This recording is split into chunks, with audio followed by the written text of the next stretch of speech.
this is just a temporary situation. And I'm really delighted to, one of whom is apparently physically present in Bordeaux, and the other is online with us. And the two speakers are Hadrien Coutant and Scott Viallet Thevenin, and they are both young researchers working, one in France and the other one in Morocco. They have both worked, from what I understood, at Sciences Po for their at one of the labs at Sciences Po for their PhD. Tell me if I'm wrong, but I found it very interesting that they have both worked on some transitional moments in industry from sociological and political perspective. So I think that they are really extremely competent to tell us something more about the perspectives of a democratic and ecological transition of the economy through the state property of capital. So I look forward to hear your paper, and I hope that we are going to have a wonderful discussion just after it.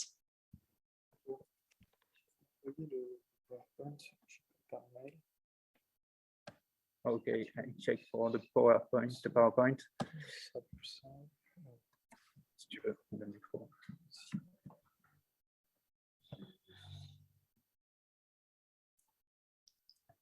So I just share the PowerPoint.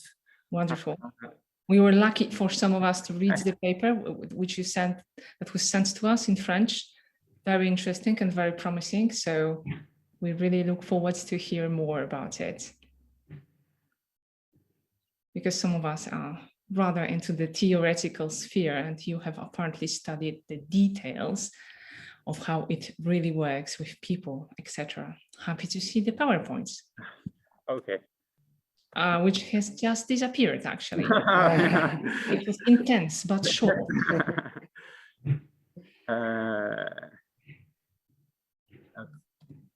There it's, and then wonderful. Maybe try to put the whole screen on that. Yes, I try to.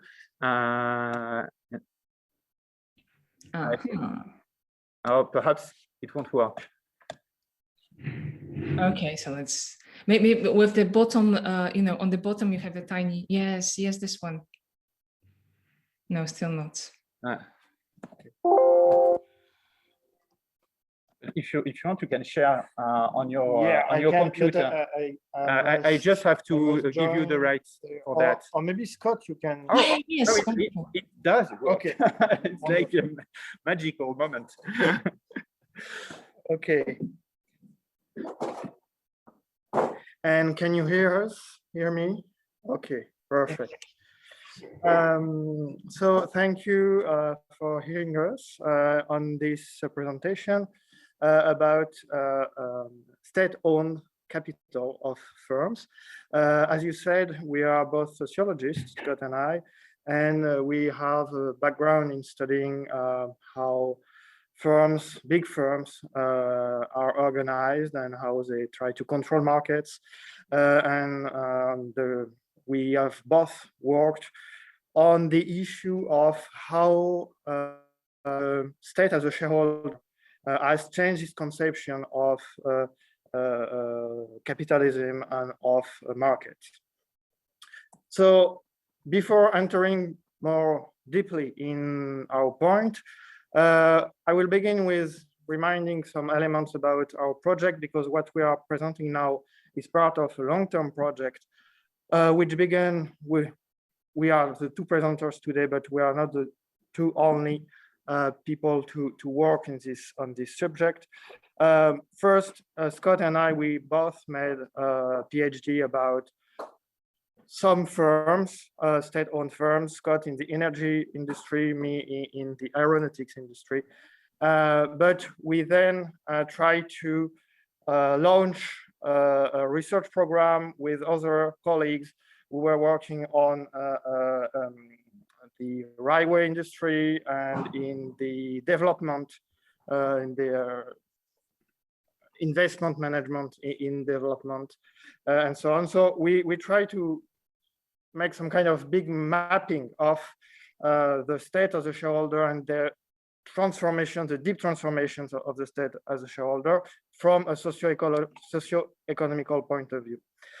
But what we are presenting now is based on all this work, but we are trying to build, to add a new dimension to this approach with a more normative and philosophical dimension with a proposal for the transformation of the economy. So we are working also with a friend and colleague who is a political philosopher and adds to our sociological background some more philosophical dimension, and we hope that the discussion today will also contribute to enhance the political philosophical dimension of our proposal.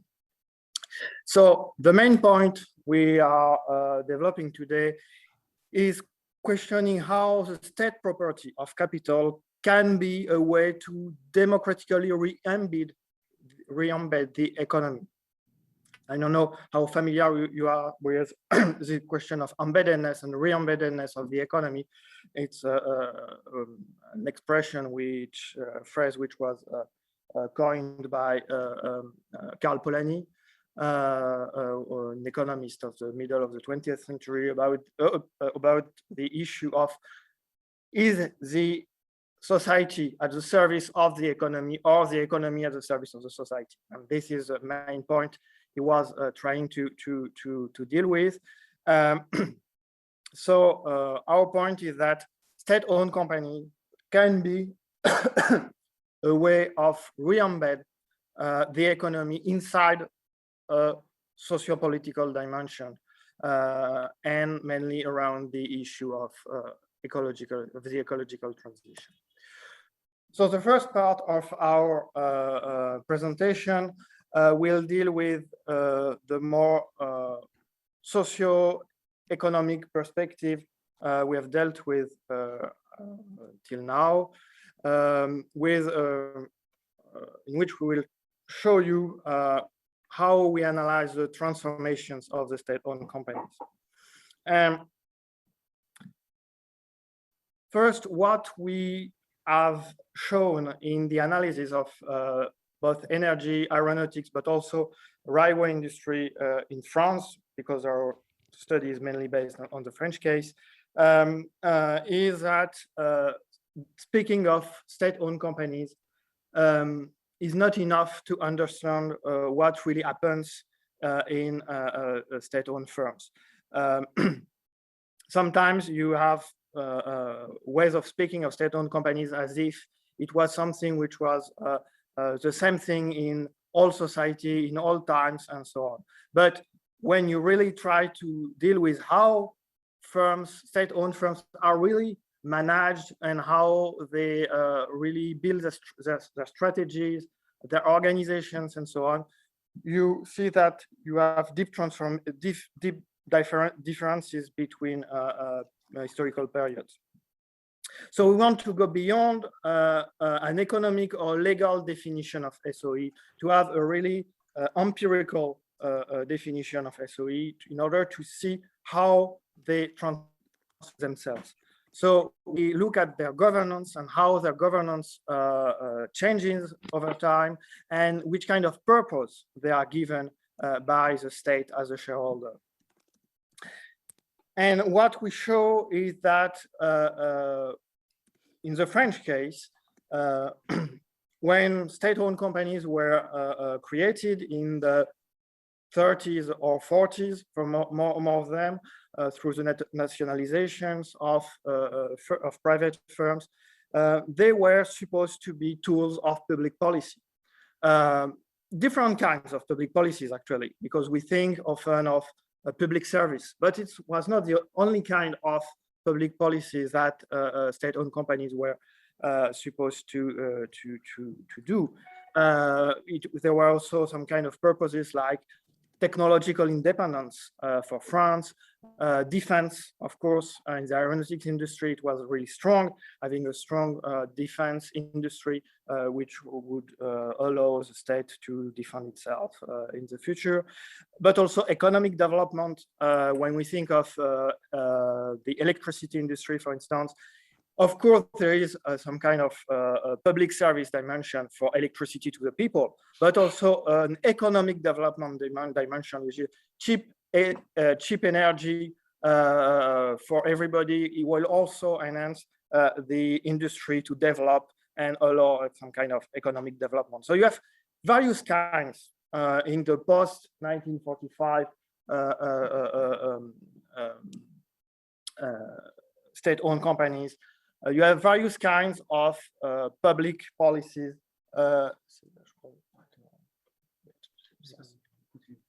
Various kinds of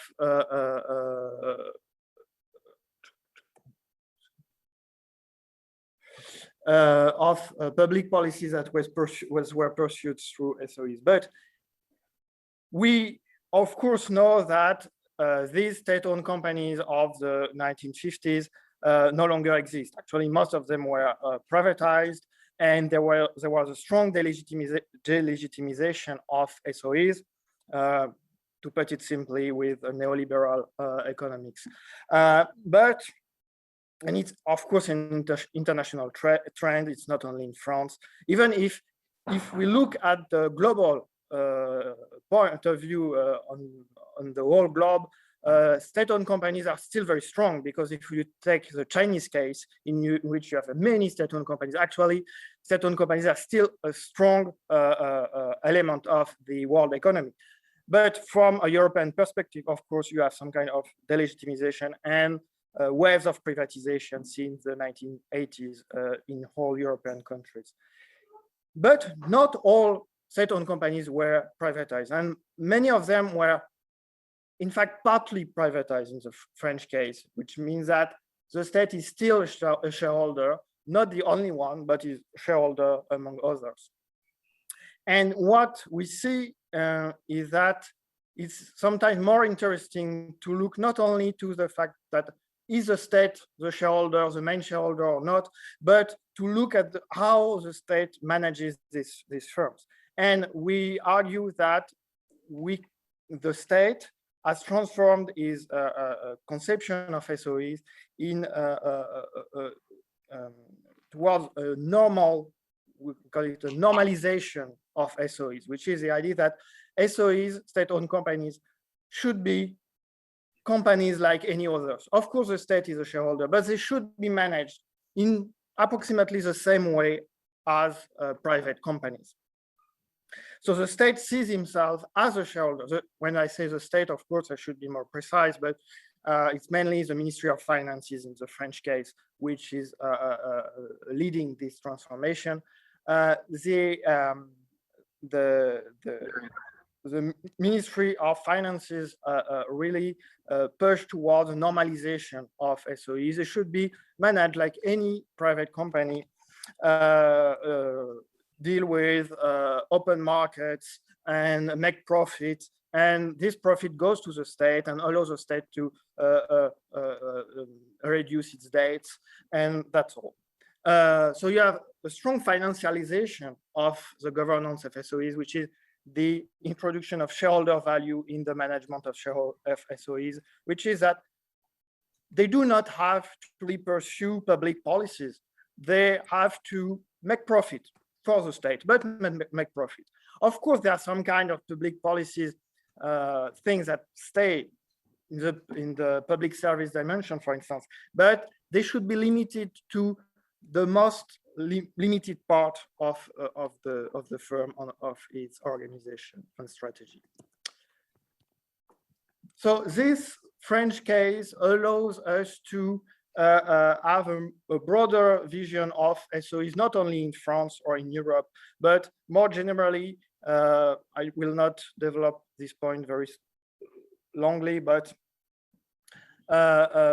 this French case and this transformation we see in the French case allows us to go out of two dead ends that are often present in the political and academic and study about SOEs, which is first the idea that from a leftist point of view, that SOEs are good because they are in the service of the community. And the other dead end from a rightist point of view, which is SOEs are inefficient, whatever they are. We want to argue that these two visions are both wrong, because actually it depends on what you do with SOEs and how you manage them. So we propose a model I will not develop, but with 4 variables, which is which kind of purpose you give to SOEs, which kind of capital, of system of control of capital and financing of firms you have. Third, which kind of government and control, true control of the firm and governance of the firm you have. And fourth, the structure of markets on which SOEs act. And we can have, with this model, show a wide variety of state capitalisms.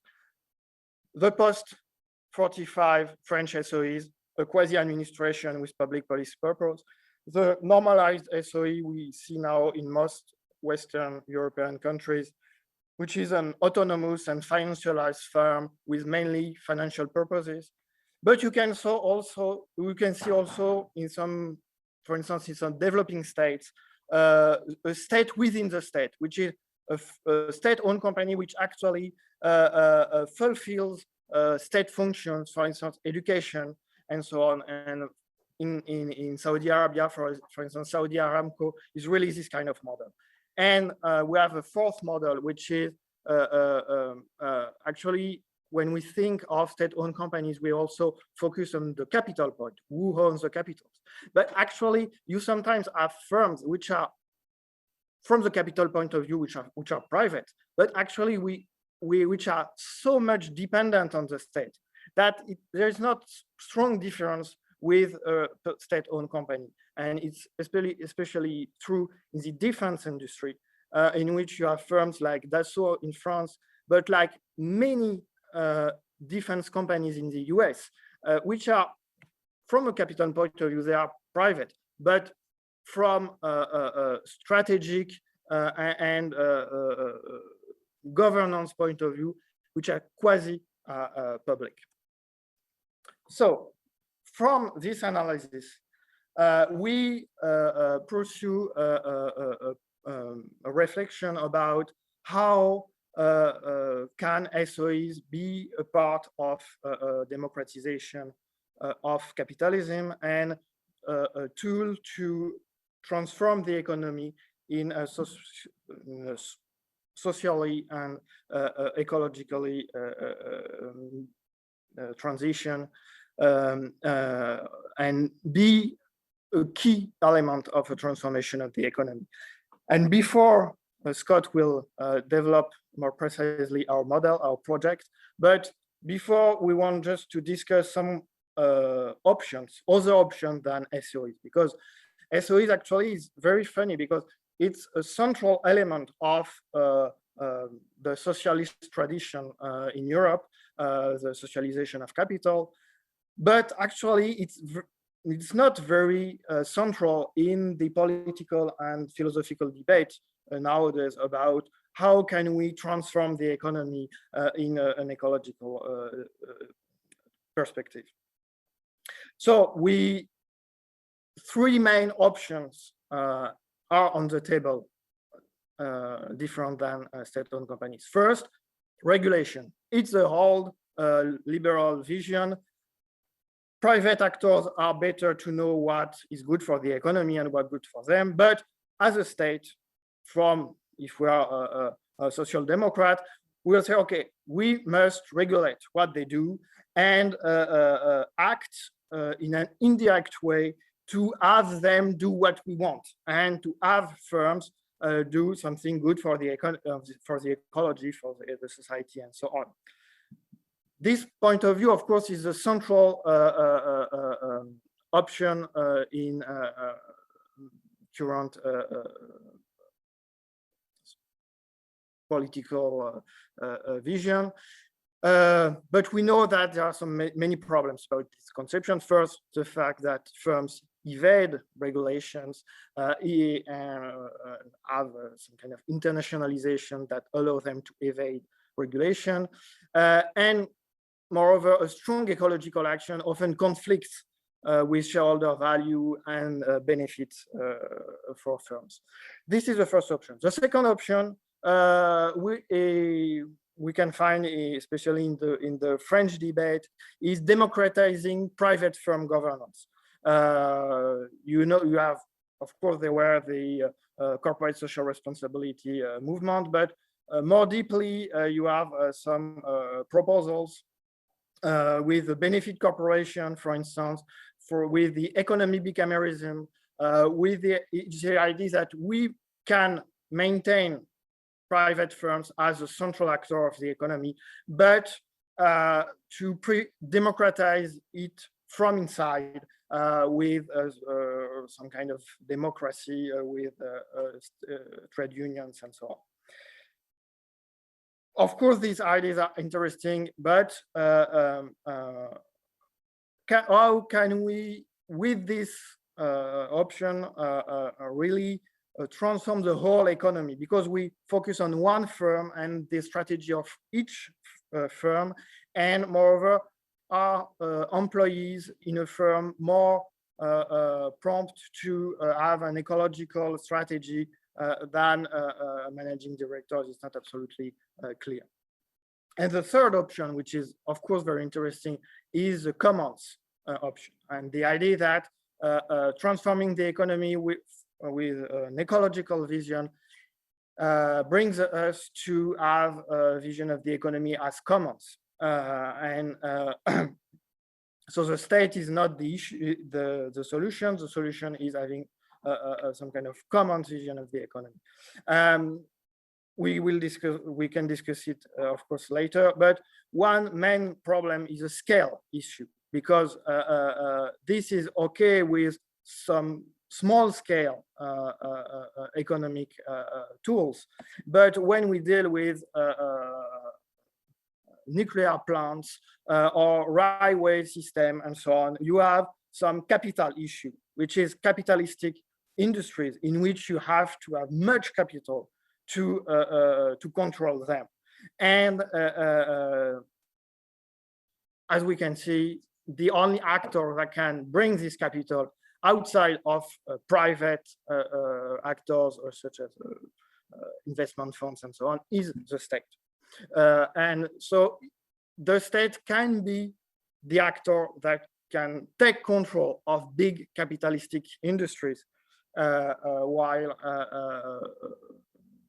the commons vision does not really allow to know how to take control of big industries and big capitalistic firms. So I will leave the ground to Scott. I don't know if you. Yeah, thank you, Hadrien. Maybe you can keep control of the bulk. Yeah. Thank you. So how does the SOE organizational form help us getting out of financial and technocratic logics? That's the issue we'll be dealing with in the second part of the presentation. So we have two main critics that have been structuring the political debates about SOEs, a critique of their efficiency and a critique about their way of functioning that is not very democratic. So the first point is that they would be, they're deemed inefficient by mainly economists. So that critique is only effective if the SOE is considered from an economic point of view, a financial point of view, compared to private forms of control of the capital, and ignoring the other objectives that an SOE would pursue. And now that SOEs, the SOEs that are left have been normalized, as Hadrien has explained, and function like many private firms. Well, they're economically as sound as private firms. So So now we have two options: or we go all the way, or the normalization, and we privatize SOEs, or the second option that we would argue to pursue is to repoliticize the SOE and give it some other purpose than financial objectives. That critique of efficiency takes place in the larger context of the credible state as an economic actor, which would be inefficient in its way to allocate goods in the markets. And that critique has been diffused by economic sociology, among many others. Mainly the fact that, for example, large bureaucracies, being private or publicly controlled, are not that different. They're as inefficient in a way, the one as the other. Second point would be a point about innovation. There's the idea that the state would be unable to innovate in the same way as a private actor. But well, again, studies have shown that innovation is much more a product of an ecosystem made of private and public entities, and not only of private entities. And finally, the lack of information has been made an argument against planification is not really an argument anymore, because of the big data revolution that enables firms, very large firms such as Amazon or Google, to use planification to operate daily in their daily operations. The second critique is that SOEs are not democratic in their governance. So the setting of questions or the issues or the objectives of SOEs has been mainly captured by a technocratic elite. And if we are to make SOEs a tool for an economic and social transformation, we need to democratize that organizational form. So I should just say that there have been many attempts to democratize SOEs that have all failed. Next slide, Hadrien. Yes, I changed. Yeah. Okay, thank you.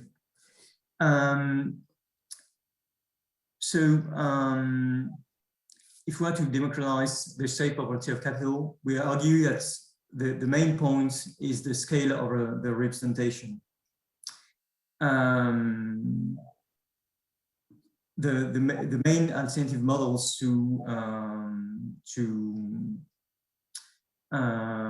the model in which firms nowadays function via mainly a hierarchical model, is to give a central importance to employees or even users. And well, the idea is that we argue with that perspective that why would the employees of, for example, a national monopoly for electricity decide over matters that are of national importance? If we, if on the other side we have, for example, the employees of a national monopoly for gas that are following, are doing exactly the reverse objectives than the first employees, the group of employees. So the idea is that we need to have some form of coordinating body that would ensure some sort of coherence in the objectives pursued by SOEs, and give it a national scale to the representation. So we argue for a citizens' assembly composed of the sortation system, and the members of the assembly would sit at the SOEs boards in order to control them and to ensure that coherence, the coherence of their actions.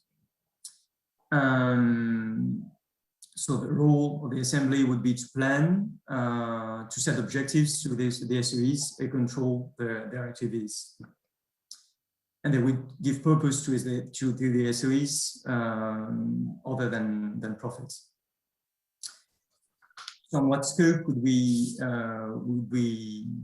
have SOEs or nationalized capital? The idea is that the largest companies we have now are changing society, and we need all of them in order to, in the best studies of a social and ecological transformation. So we would, of course, it would be up to the assembly, but we'd argue for a large nationalization of the economy. And these firms, we shouldn't look at those large firms as vertical, hierarchical monopolies as in the 60s. Nowadays, the largest firms are mainly functioning as networks, central to networks of firms, and by democratizing those firms, would control the markets they're operating on and the firms which are operating on those markets. So as such, our model can look like a return to planning, although in a more democratic way. Argue that aside from that central body, we need to implement a democratization internal to the firms, and the organizational form that the largest firms have been taking in the last decades as networks. So they operate in the markets as networks or firms. But also, the internal organization is mainly functioning as a network. To argue that form can help us devise decentralized governance by giving power to the employees at a local level. So the last issue would be what to do with international branches. Up until now, international branches of the existing SOEs are mainly following financial logics, whereas the national branches do sometimes have more broader objectives. So we'd argue to avoid that dual model and to enforce the same kind of organization on international branches. So I stop now and thank you very much for your attention. Thank you so much for this fascinating presentation that offers us a possibility to discuss some fundamental issues. I will be very happy to get some questions. I don't know how to get questions from the physical room, and I hope that Pierre is going to help me to figure out whether people are asking questions in situ. But if you have a question here online, please raise your hand. You know that we have those tiny virtual hands. And everything you said. So in the meantime, I'm really waiting for your questions, and I'm going to erase myself as soon as I have something. But since the subject is exactly in the center of my current obsessions, in the context of COVID and in the context of the private property of patents on one hand, and of means of production of something that is essential to the survival of humanity, or at least to the survival as we know it. So I would, you said at the beginning I think, if I understood it correctly, Hadrien, you said that there are not so many discussions these days about a possible nationalization of big firms. I would just like to add that we did have a discussion for the last few months or even years about Sanofi, even before the crisis, because the way that Sanofi is being functions right now is something that is really difficult to accept. It functions not only it does not fulfill the functions of a public enterprise, it is not public, so well, it's not surprising, but it does not have the legendary, dynamism that we have been promised, which in the private sector. So it has failed from both points of view. So I was just wondering whether the Sanofi's example in France, inspired you to think about the topic that you just presented. The question is for both of you, of course. Yes, I can begin with some elements. The Sanofi case is a point of what Scott said, that saying that private companies are more innovative than public actors is just nonsense from an empirical point of view. And the vaccine issue, outside of the Sanofi case alone, all the vaccines that were developed by public-private consortiums, and most of the capital that was used for developing the technologies of the vaccines against the COVID were actually public financing. Public financing in Europe, in the UK, in the US, and in China, or wherever. And I think the vaccine case is a strong point for us, because actually it shows that the opposition of public inefficiency versus private innovation is not a good way of analyzing what is happening actually. And on the other side, the issue of nationalization is sometimes brought on the table by some actors, but we feel that when it's done, it's not done with a strong analysis of how they should be nationalized and how they should be governed. This is, I think, our key point, is that for us, nationalizing or not nationalizing is one small part of the question. The biggest part is, what do we do with state-owned companies? Why do we should we have state-owned companies, and what kind of purposes should we pursue with them? And that's a key point that I think is often under-analyzed both by political actors and also by academics. What we said, that many academics who think of this question now use the idea of commons, but the idea of commons is not always sufficient to really see how we can control major capitalistic firm from a democratic and ecological point of view. So that's our main idea.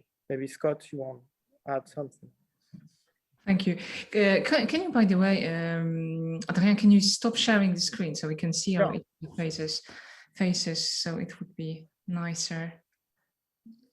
Yeah, so the second question would be actually, again, I'm sorry, I'm monopolizing, but Scott, you said, since you did speak about this democracy issue, there is a kind of classical criticism against democracy as a decisional procedure, that it takes time. It takes time, even a lot of time, because you have to have discussions, you have to persuade people, you have to inform people. How does it work in the context of emergency? We have been in emergency recently for pandemic for pandemic reasons. We are in the constant emergency, if the notion makes sense from ecological point of view. There has been a classical division, in France at least, between the world of social rights and ecology. We still didn't go beyond this division perfectly. I mean, it's much better than it has been 20 years ago, but it's still tricky. So we need time to have these discussions. Do we have this time? And does democracy, rich in enterprises, offer us the framework in which the time is to be, we can have this time? We have a question here in the room. Yeah, thank you for the question. It's a good one. I think the idea is to have that democracy implemented in the board of the company, so as a supervisory kind of way, so that daily operations would go on in the same way. So the idea is that the board would function democratically, but the daily operations would be decided by the same executives, supervised by that body. I know, Hadrien, if you have another. Okay, so actually I now see that there are two other questions. So since my question is less important than anyone, people's questions, I'll just ask Lilian to say something, please. Lilian, you have to unmute yourself. Sorry, I don't have a question. I don't know why. You come here. Okay, so yeah, we have a question in the room actually. So no, I think we I have think to you take this one. The cable is quite long, so we can bring it. We could have bring it to your. Okay. I have three questions. The first one would be, what is a stakeholder firm? Or how is it defined? Because the cases I know one case from Brazil, there would be the state as the main owner, but then there would be much international investment. And there comes the second question of re-politicize those firms. I mean, do you assume that they would make the same kind of profit and that they would be in the same way attractive for international investors? If not, there would be a problem of investment. You alluded to it by saying that the state as the investor, but wouldn't they then, or might there be just less money to do the same things? And then the third question is, why do you think that democratizing would, or do you think that democratizing the commons discussion and democratizing firms would lead to better decisions? Because that's to me not clear. I mean, it would be more democratic, but it doesn't. There doesn't have to be a better outcome with regards to environmental questions.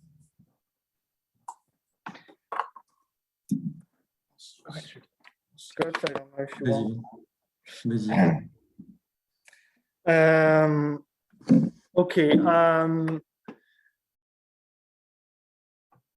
I think that first, major firms have shown that they are, as far as now, actually, they are unable to deal with a strong ecological transition.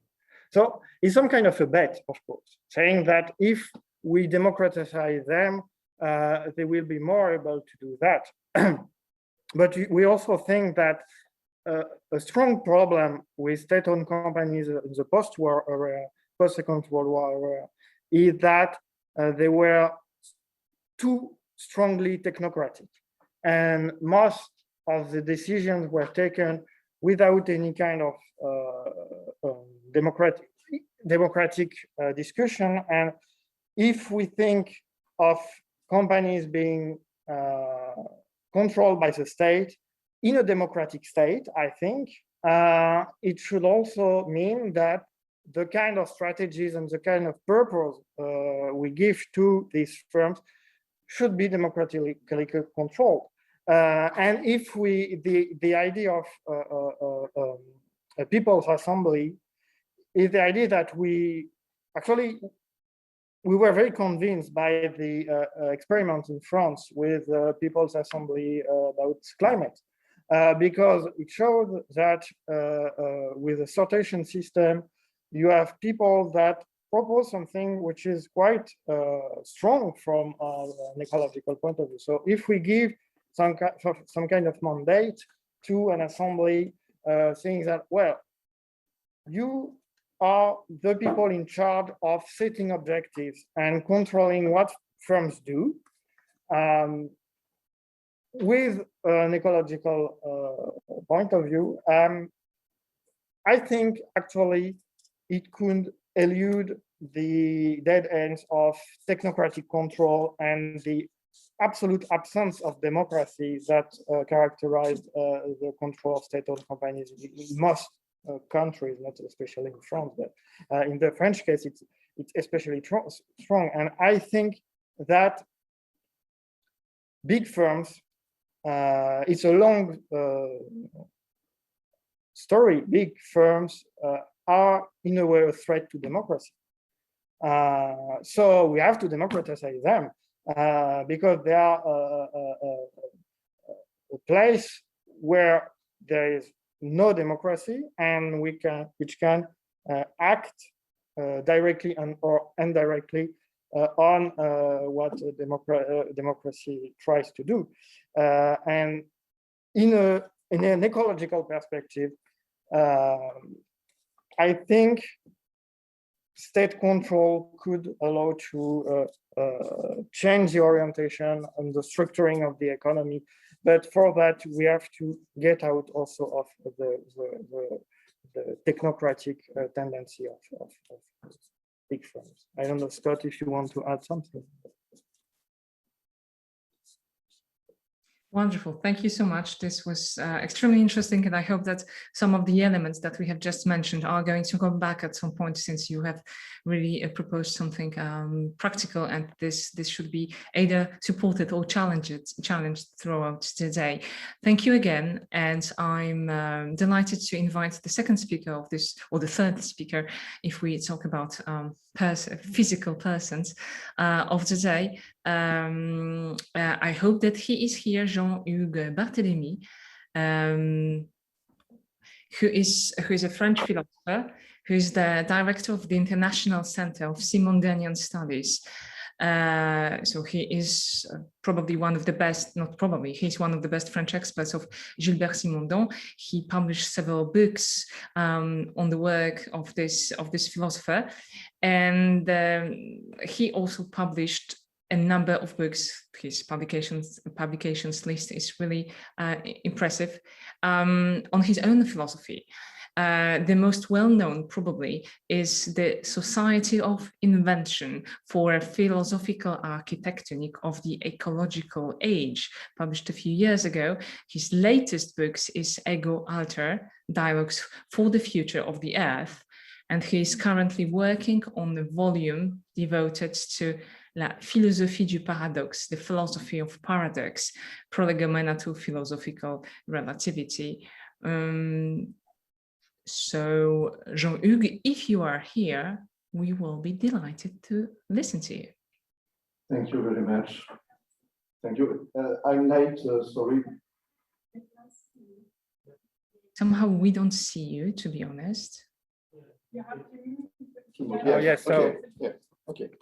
Can you move in front of my camera, please? Wonderful. We will then switch amphitheater because this one is like not very. Okay. Yes.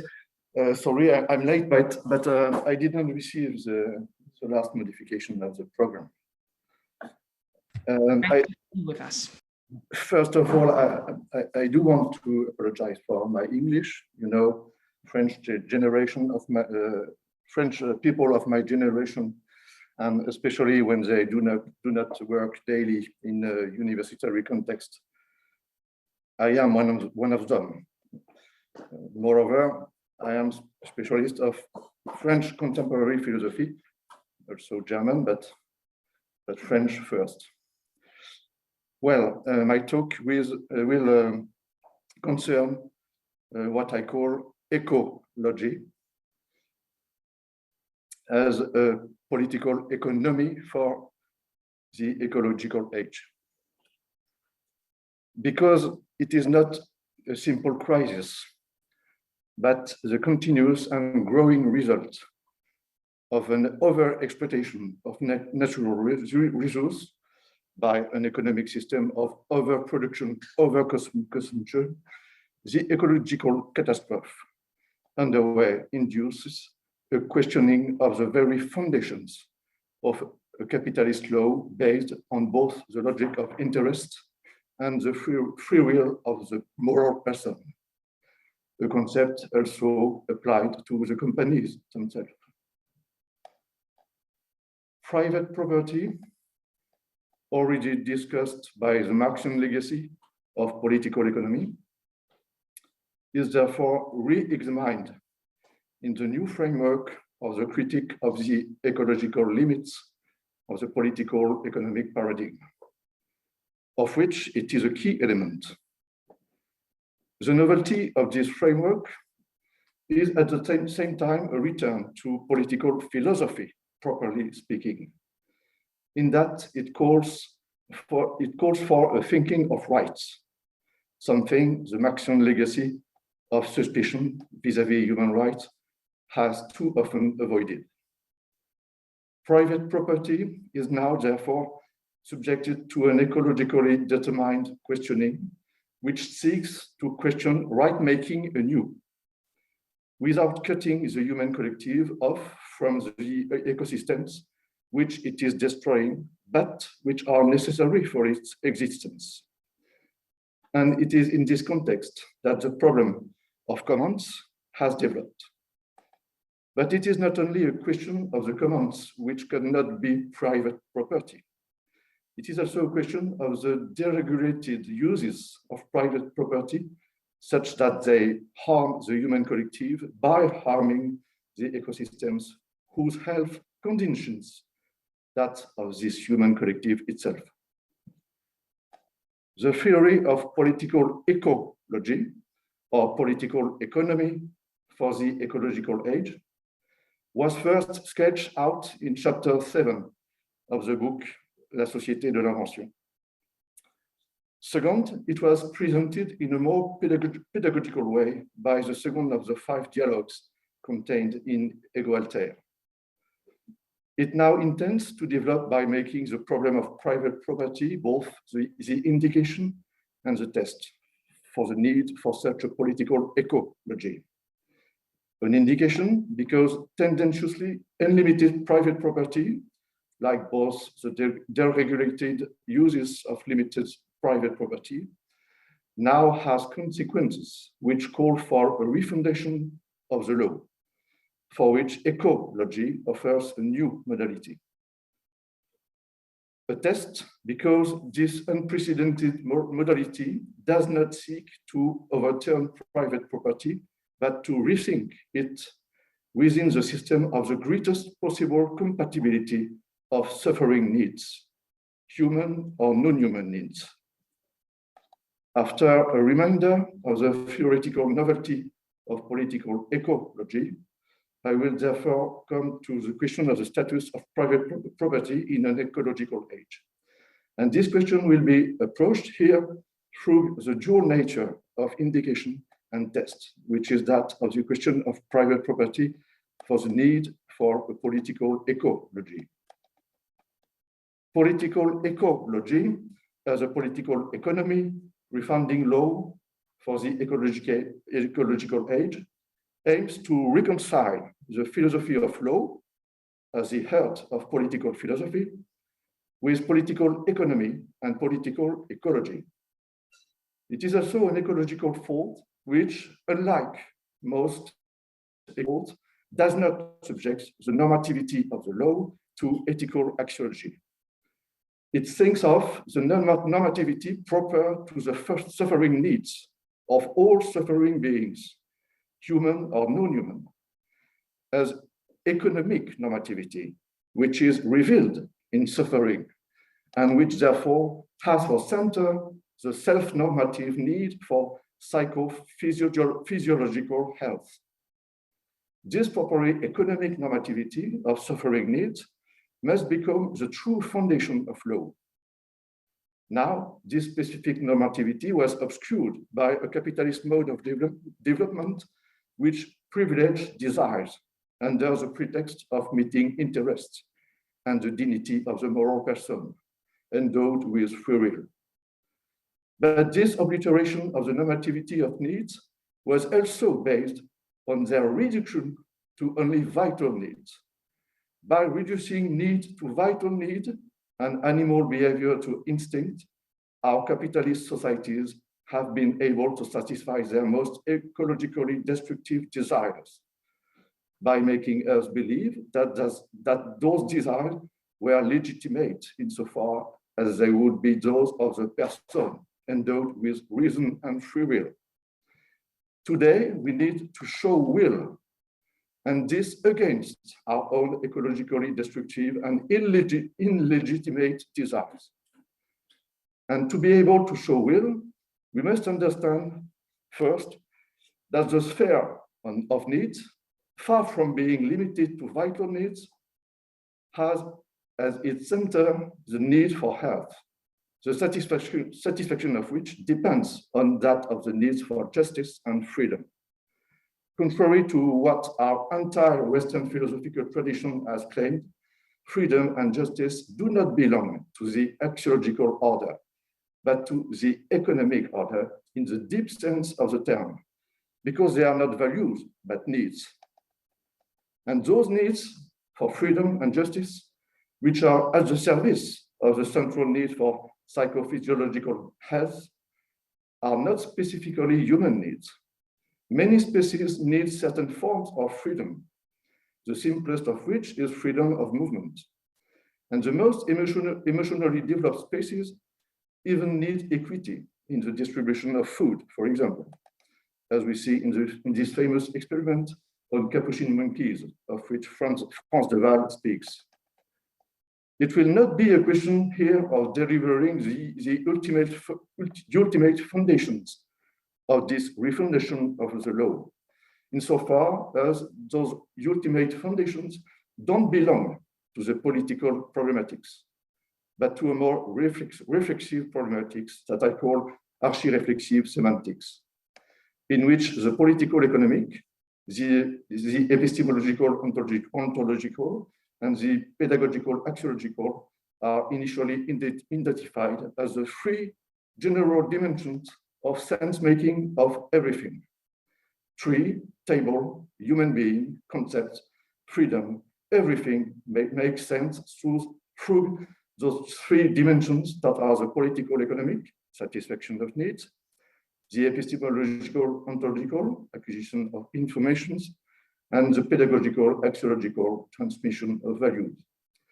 I said that I will not give those ultimate semantic foundations of the political ecology as a new philosophy of law that will be at the same time a new political economy.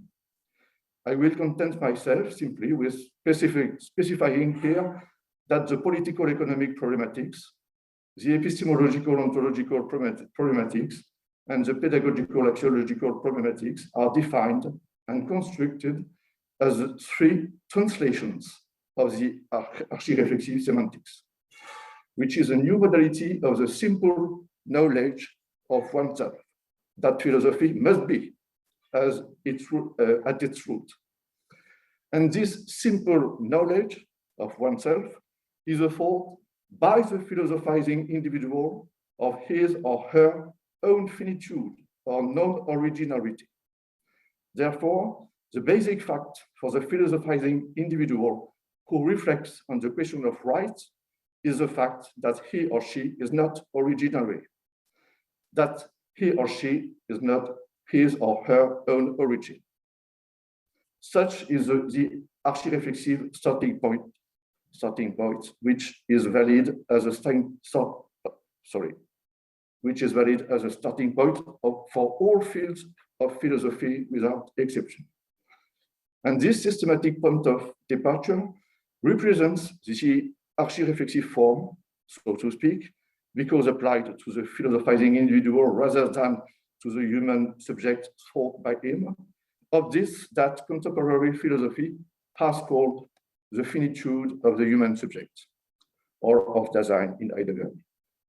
Now, such a non-originality implies that the philosophizing individual can only maintain himself or herself in being by satisfying his or her needs, which are experienced as a lack of their object. The philosophizing individual, therefore, insofar as he or she is not originary and must satisfy his or her needs in order to maintain himself or herself in being, is in debt of his or her being with regard to the universal ecosystem that we name universe. Therefore, his or her suffering needs must be attentive to the first suffering needs of all the beings composing this universal ecosystem. This is the philosophical foundation of the idea of duty, which is not here an ecological idea, but a political economic idea. Duty, like right, results from the encounter between the being in debt of the non-originary individual and the economic normativity that is expressed in the suffering of the needs of other beings. If the latter have rights, it is by virtue of this meeting. And the law is therefore the system, properly political economic, of the greatest possible compatibility between the suffering needs of all beings capable of having done. Law is not the axiological system of compatibility between the free wills of only moral persons. I will not say more here about this reconstruction of political philosophy from archi-reflexive semantics.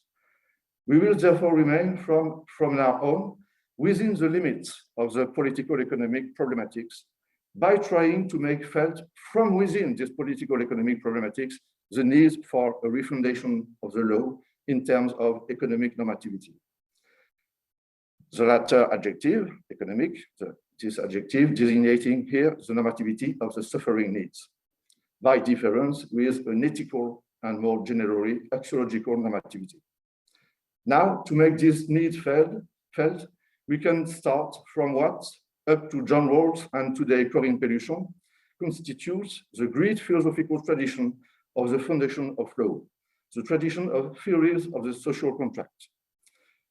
Indeed, those theories themselves carry within them something which clearly no longer falls within their own logic. If it is true that their fulfillment in Rawls was forced repeatedly to name fundamental needs, the fundamental rights themselves. We could say here that even in a fault of the social contract, but against the deepest logic of this fault, the suffering of need allows itself to be recognized as the other possible source of law. More precisely, the suffering of need is a symptom of an internal normativity in the psychophysiological organism. And this properly economic normativity is in the deep sense of this term, is the normativity of rights, in its difference compared to ethical and therefore axiological normativity. The recurring substitution in a theory of justice of the expression fundamental needs for the expression fundamental rights is today extended in Pelluchon by the intention to break the dependence of the properly political problematics of right on the ethical problematics. But at this point, precisely, Pelluchon, like Rawls, nevertheless maintains this dependence, also in a different way from the American philosopher. Pelluchon certainly has the immense merit of wanting to rethink the social contract to be able to give rights to non-human animals. We know, in fact, as Rawls, at the beginning of his major work, and then in his penultimate chapter, admits that his theoretical construction does not make it possible to settle the question of the rights of non-human animals, which are not contractors, but which, like Jeremy Bentham insisted, are capable of suffering. At this point, Pelluchon modifies the theory of the social contract in order to give rights to non-human animals. But despite her declarations of intent concerning the independence from the law vis-à-vis ethics, she continues to systematically associate the adjectives ethical and political in the recurring phrase ethics and politics.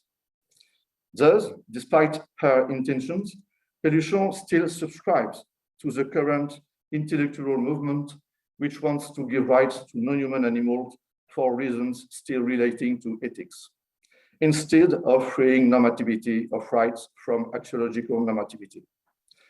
In addition, there is a certain contradiction in wanting to give rights to non-human animals from the theoretical framework of the social contract, since the latter, by definition, does not grant rights to non-contractors. In this respect, the political ecology represents a rupture which stems from the taking into account of the ecological destruction to which the current foundations of law led us. The latter are completely anthropocentric and do not take into account the normativity of the suffering needs. It goes without saying that such a break cannot be applied to classic issues, such as the issue of private property, if we continue to presuppose the traditional theoretical framework which makes freedom and justice values and not human and non-human needs. Rather, it is a question of no longer presupposing such a theoretical framework and of rethinking the right-making itself at the deepest level of the philosophy of law, which itself constitutes the heart of political philosophy. Before coming to this question of private property, I will simply point out that the refoundation of law, which stems from archireflexive semantics and which takes place within political ecology, is not intended to prohibit the killing of non-human animals, even if it implies the prohibition of so-called intensive breeding as a concentration camp universe, causing non-human animals to suffer from birth to death. I recall that it is the encounter between, on the one hand, my being in debt, on the other hand, the internal normativity of the suffering needs of beings satisfying my needs, which is the basis of the right-making of the needs of those same beings. So that the law is defined as the system of the greatest possible compatibility of the suffering needs of all beings capable of having them. From this point of view, the horizon of law, that is to say, the ideal that it must pursue, is undoubtedly a world in which the needs of the species whose overpower protects it from other species would be satisfied without this same overpowered species harming others.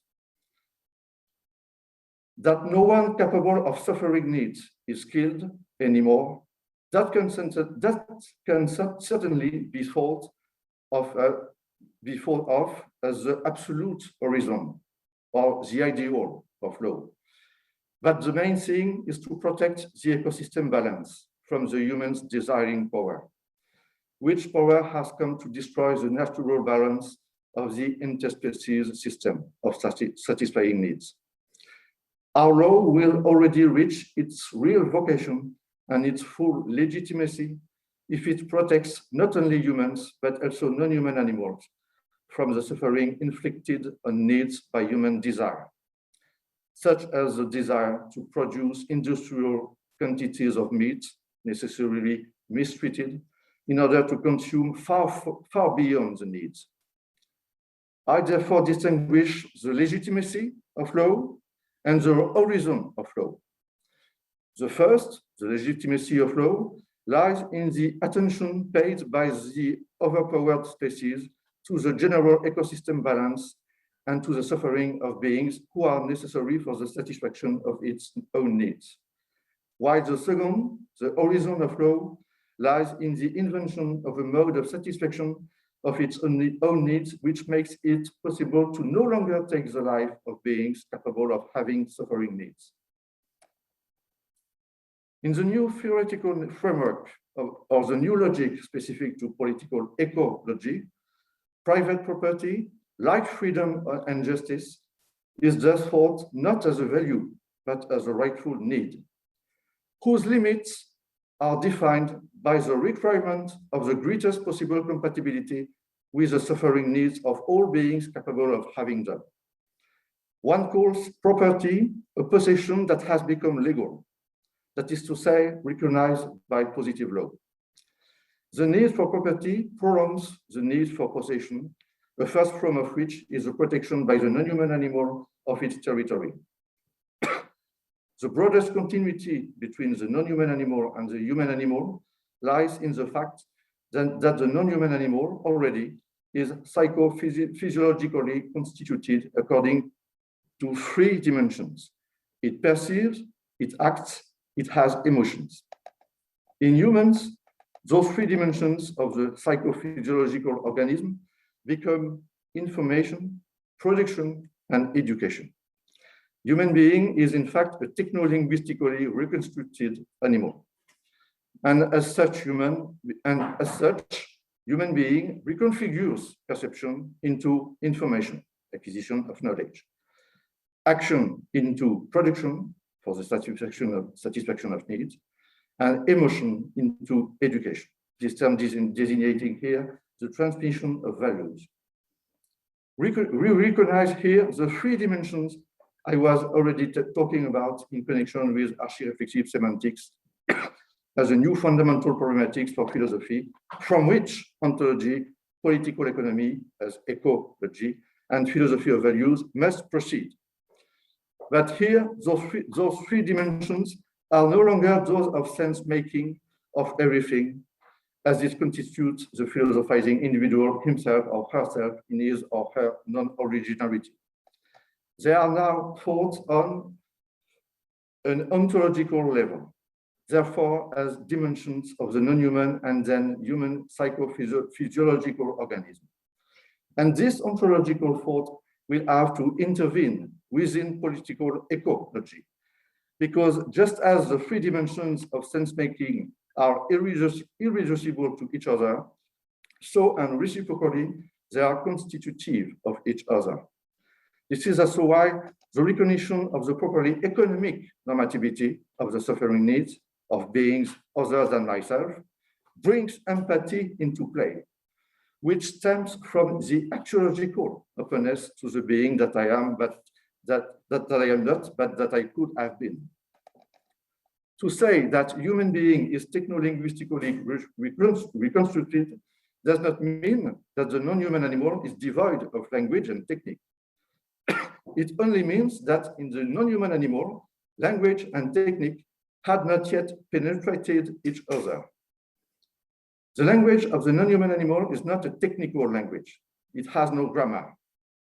Conversely, the technique of the non-human animal is not a symbolic system. Its artifacts do not refer to each other. In the human animal, the interpenetration of language and technique, the result of the chance of evolution, transformed this evolution into cumulative history, where the system of desires then gradually developed until the West and its globalization, which is the westernization of the world, brought about the advent of the Anthropocene, when desire, which had become all-powerful, came to completely obliterate the normativity of suffering needs and the need for health, which lies at its center. That is why the health of the biosphere is today the victim of the degradation of the psychosocial health of the westernized human world. It is perhaps no coincidence that it was a biologist who described the tragedy of the commons as the overexploitation limited resource. But Hadrien's analysis, as we know, is based, is based on a confusion between common property and open access resource. That is why common property is not the problem, but the solution to the problem raised by Hadrien, which only makes sense in the context of free access. In common property, rules are laid down, which limit the exploitation by each of the resources, and which prohibit its exploitation by those who are not members of the community. Private property and nationalization cannot constitute solutions, since they are the open door to the unbridled expression of the desire of the individual or the private organization or the state, and therefore the open door to obliteration of the normativity of the suffering needs of all beings capable of having them. The thought of Elinor Ostrom is here undoubtedly an ally for, for political ecology. So, sorry, Jean-Hugues, just let's try to finish as soon as possible. Now that Yes, you have some of this. it's my conclusion. Wonderful. Ostrom shows that commons, such as hydraulic resource and forest, define this by virtue of what the search for personal interest ceases to be compatible with the general interest, contrary to what Adam Smith had theorized at the origins of political economy. But Ostrom doesn't rise to the challenge of rethinking right-making itself at its root. In the new logic, which is that of political ecology, the function of law is to aim at the greatest possible compatibility of the suffering needs of all beings capable of having them. That is why the issue of the commons must become centrally that of what defines the global conditions of terrestrial existence, today threatened by the tragic global warming. Those global conditions of terrestrial existence, those sorry.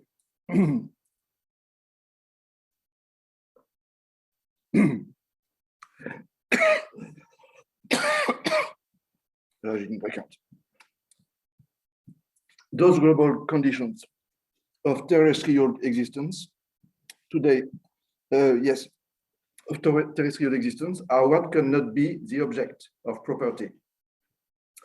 The air, the oceans, that is to say precisely what the westernized human desire, source of the Anthropocene, has altered until to threaten the balance of the biosphere and therefore the lives of our children. The question therefore becomes that of the urgent but probably impossible political unification, which will be the condition for limiting both private and state property. This political unification will of course also be the condition for regulating the uses of private or state property. We are at the time when the great problem of political unification raised by Kant must take on a new meaning, which is no longer that of the realization of law as a system of the compatibility of the free will of all moral persons on a global scale, but as a system of the greatest possible compatibility of the suffering needs of all beings capable of having them, well beyond, therefore, our only species. The earth does not belong to us, and where Marxists have failed to articulate the contradictions of capitalism, today we must reinvent criticism from the idea of an ecological inversion of the meaning of utopia. Because today, utopia is no longer wanting to find a place for a social project that would be different from the capitalist project. Utopia is now wanting to hope for the world itself, for tomorrow, while consumerism is in the process of destroying this very condition of all places. Thank you.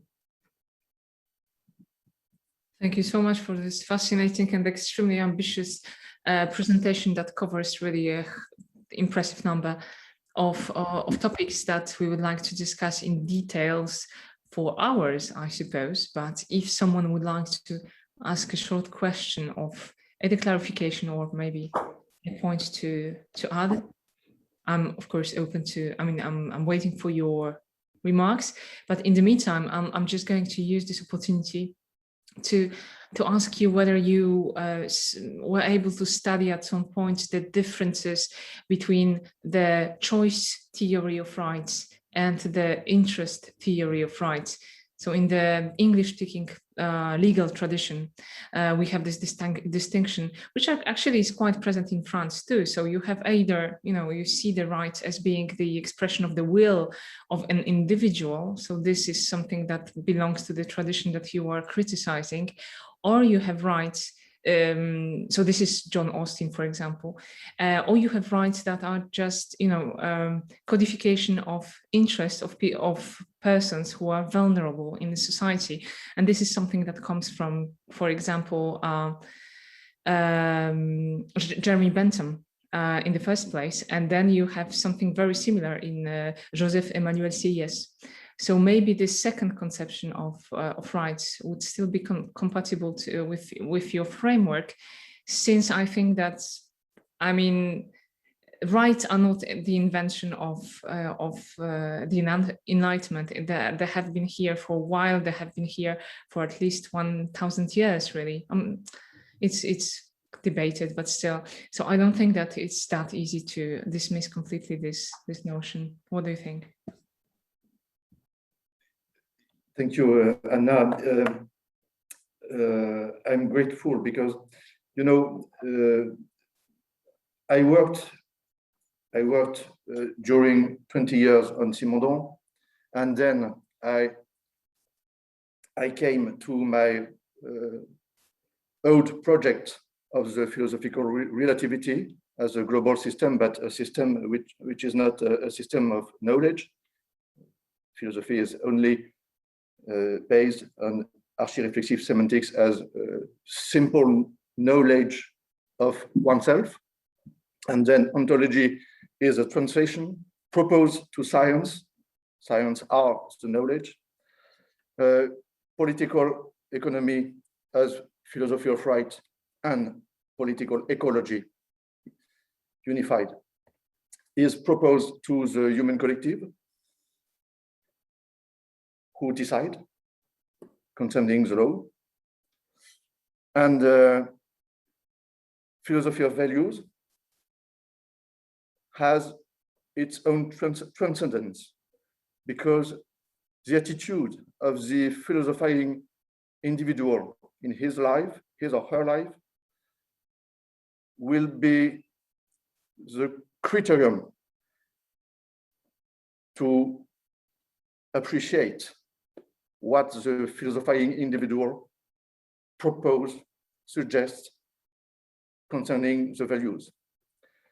So this new system, global system, is based on a paradox, and that's why my new book is a philosophy of paradox. The paradox is not contradiction, and I want to show in this new book that contemporary philosophy has obliterated the distinction between contradiction and paradox. This distinction is fundamental at the origin of philosophy. So the main paradox, the deepest paradox of this philosophical relativity is the paradox of a system whose globality is the consequence of a simple knowledge of oneself instead of knowledge. I come to your question, and I'm grateful because in this work, in this global work. I'm in the foundation. I'm yet in the foundations, and then I will construct each of the three translations of the hierarchy reflexive semantics. That's why I want to explore, to read many contributions to political economy, political philosophy, political ecology, and I didn't yet read enough about these problematics. But in my program of writing, there is a book which will have for title Critique of Desiring Reason, and this book will be my first book, especially on the political problematics. That's why for this book I have to read Bentham and to appreciate the possibility of an interest for me of the distinction you were talking about. Thank you so much for this extremely complete response, and I look forward to hear more about the book in the future. Eva Weiler wanted to ask a question. Please, Eva.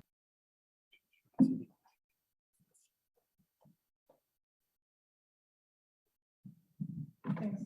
It might go a bit in the same direction. I was just wondering if your project is more like, or could be understood more like giving a different background to thinking about rights, because if you take Kant's definition of the compatibility of freedom, you could also understand, because he doesn't really say it's your individual free will which you can, just go for. They have to be compatible, and we have to discuss what makes it compatible. So what is allowed in a system of compatible freedoms? And that could well relate to something like health, or just like you said, needs of a sovereign living being. Because I very much agree, I think, with what you say, but I would take it more like that we have to rethink the basis and also the kind of the space we discuss things in, because still, I mean, saying that we have needs doesn't tell us which needs are the ones we have to secure. So there still has to be some discussion also about management of commons and so on. So it doesn't really spring up from saying we have needs that we have rights.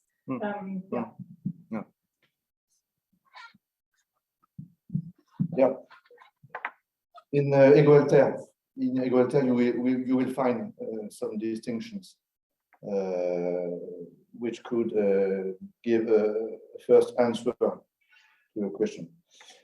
The most difficult distinction is the distinction between need, vital need, and desire. Contemporary philosophy, it seems to me, has a problem about the distinction between vital need and need. If we don't see this distinction, the political ecology is not possible. It's a fundamental distinction. Liberty and justice are needs, but they are not vital needs.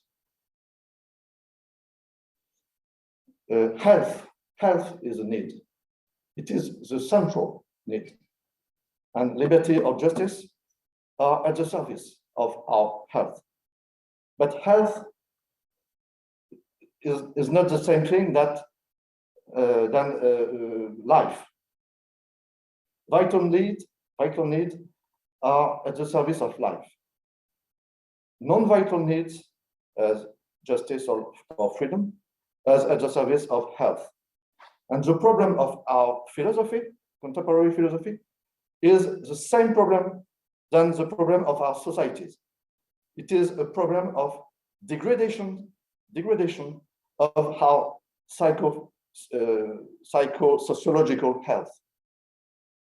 In Ego-Alter, I try to give some elements of analysis of the degradation of psychosocial health in the USA. It is a paradigm of the degradation of our psychosocial degradation. And that's why philosophers, in my opinion, philosophers have difficulties now to make fundamental distinction between paradox and contradiction, between needs and desire. Very interesting. Powerful desire. Sorry, Anna. The powerful desire today. The powerful desire has the power to make us believe that it is a need,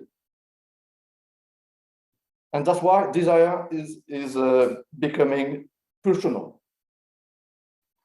This is absolutely fascinating, but we are opening a whole new topic, and I hope that again we'll have this discussion in some other circumstances. Thank you so much to the three of the speakers this morning. It was fascinating, and I hope to hear more of you very soon. And thank you for the organizers, because you were so brave to fight against the technological injustices. See you very soon at 11:15. Yes, thank you very much, Anna. And thank you to the speakers. So now we can take a little coffee break, and just like a 15-minute coffee break. And then the next session will begin at